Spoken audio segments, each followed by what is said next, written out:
चलना अनन्या, किसी को उल्लू बनाते हैं। क्या सुकन्या, तुझे तो हर टाइम मस्ती सूझती रहती है। घर चल। चल लेंगे ना, पर पहले किसी को बेवकूफ बनाते हैं। नहीं, बहुत हो गया। उल्टे पुल्टे काम तू करती है और डांट मुझे खानी पड़ती है। और सुन, वो कल पड़ोसन आंटी के साथ क्या किया तूने?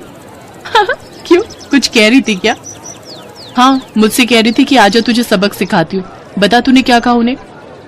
अरे कुछ नहीं, वो मुझे बहुत खड़ूस लगती है तो मैं उनसे भिड़ गई। और जब उन्होंने मुझसे कहा कि वो मम्मी से शिकायत कर देंगी तो मैंने भी कह दिया, यहाँ मैं भी देख लूंगी, मेरा नाम अनन्या है, अनन्या।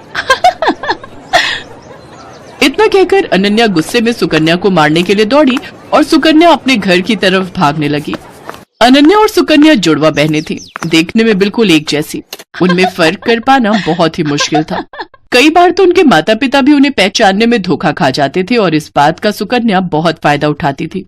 वो हमेशा कुछ भी शरारत करती तो डांट बेचारी अनन्या को खानी पड़ती। उस दिन भी घर देर से आने के लिए अनन्या को ही माँ से डांट खानी पड़ी। फिर शाम को, मिल गया सुकून तुझे? अरे यार, क्यों इतनी टेंशन लेती है? 1-2 साल बाद हमारी शादी हो जाएगी, फिर तू कहाँ और मैं कहाँ। सुकन्या धीरे धीरे और चालाक और कामचोर होती गई और अनन्या उतनी ही मेहनती और संस्कारी। मगर दोनों बहनों की किस्मत ने उन्हें एक दूसरे से दूर नहीं होने दिया। दोनों बहनों की शादी एक ही घर में हो गई। बड़े भाई की शादी सुकन्या से और छोटे की अनन्या से। अनन्या को घर का सारा काम आता था, खासकर वो खाना बहुत ही अच्छा बनाती थी, जबकि सुकन्या ने कभी कुछ नहीं सीखा। फिर एक दिन,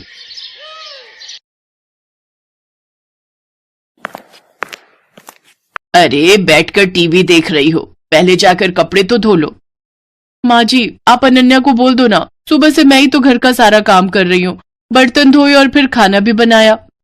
अच्छा अच्छा अच्छा, सॉरी बेटा, मुझे लगा कि वो सब अनन्या ने किया है। नहीं नहीं माँ जी, सारे काम मैंने किए, वो तो बस अभी निकली है अपने कमरे से। अच्छा, रुको जरा, अभी खबर लेती हूँ उसकी। सरला गुस्से में अनन्या के पास गई जो झाड़ू लगा रही थी। दिन भर बस टीवी या फिर आराम, अब ये कोई टाइम है झाड़ू लगाने का? पर माँ जी। चुप हो जाओ, एक उसे देखो, अपनी बहन को, कितना काम करती है बेचारी। अपनी सास की बात सुनकर अनन्या समझ गई कि उसकी बहन सुकन्या ने उसकी सास को भी बेवकूफ बना दिया है। वो अपनी सास से कुछ नहीं बोली और चुपचाप झाड़ू लगाती रही। बेचारी अनन्या सुबह से शाम तक घर के सारे काम करती, लेकिन फिर भी उसे ही सास की डांट खानी पड़ती। फिर एक दिन, अरे बहू चल, मेरे साथ रसोई में आज मिलकर खाना बनाते हैं। ठीक है माँ जी, आप चलो, मैं आती हूँ। सरला रसोई की तरफ चली गई और सुकन्या सीधे अनन्या के कमरे में। अरे अनन्या, वो तुझे माँ जी बुला रही है खाना बनाने के लिए। अच्छा, बस अभी जाती हूँ। सुकन्या ने एक बार फिर अनन्या को बुद्धू बना दिया था और बेचारी अनन्या को पता ही नहीं था कि उसकी सास ने उसे नहीं बल्कि सुकन्या को बुलाया है। उधर रसोई में, आ गई, कहाँ रह गई थी? चलो एक काम करो, तुम आटा गूंथ दो, मैं सब्जी काट देती हूँ। ठीक है माँ जी। अनन्या ने बहुत जल्दी और बहुत अच्छा आटा गूंथा था, जिसे देखकर सरला बहुत खुश हुई। और फिर, क्या बात है, इतनी जल्दी और इतना अच्छा आटा गूंथ दिया। अरे तुम अनन्या को कुछ सिखाती क्यों नहीं हो? उसे तो कुछ भी नहीं आता। अनन्या समझ गई थी कि उसकी सास सरला उसे सुकन्या समझ रही थी और वो ये भी समझ गई थी कि रसोई के काम से बचने के लिए कामचोर सुकन्या ने उसे सरला के साथ भेज दिया। उसे सुकन्या पर बहुत गुस्सा आया, लेकिन वो कुछ बोली नहीं। ऐसे ही वक्त बीतता गया। सरला की नजर में घर का सारा काम सुकन्या करती थी, रसोई सुकन्या ही संभालती थी, जबकि अनन्या सिर्फ दिन भर टीवी देखती थी, जबकि सच इससे बिल्कुल उलट था। और फिर एक दिन, अरे बेटी सुकन्या। जी माँ जी, बताइए। उस दिन जो तुमने हलवा बनाया था ना, वो बादाम वाला, मेरा खाने का बहुत मन हो रहा है, मेरे लिए बना दो ना। इसमें कौन सी बड़ी बात है, लो आप टीवी देखो, मैं बस अभी लाती हूँ बनाकर। ना ना, मुझे तो खाना है ही, पर मुझे वो हलवा बनाना भी सीखना है, तो मैं भी चलती हूँ साथ। तुम बनाना और मैं देखूंगी। अब आप बैठिए ना माँ जी। अरे चलो ना, साथ में बनाते हैं।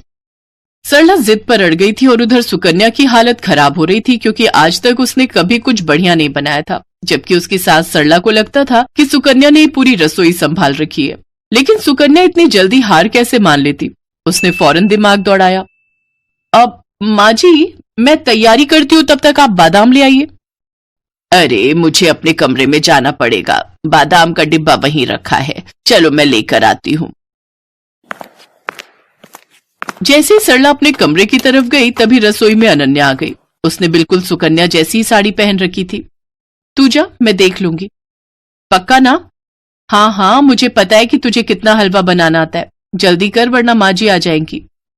अनन्या नहीं चाहती थी कि उसकी बहन को डांट पड़े, इसलिए वो सुकन्या बनकर रसोई में काम करने लगी। उसने अपनी सास को सुकन्या बनकर ही हलवा बनाना सिखाया। हलवा बहुत ही स्वादिष्ट बना था। सरला सुकन्या से बहुत खुश थी क्योंकि वो तो अनन्या को सुकन्या ही समझ रही थी। फिर जाते जाते सरला ने अनन्या से कहा, बेटी सुकन्या, तुम ना अपनी बहन को भी समझाओ, मुझे तो उसे देखते ही गुस्सा आ जाता है। बताओ, तुम दोनों एक ही माँ की कोख से जन्मी हो, लेकिन तुम में और उसमें कितना अंतर है।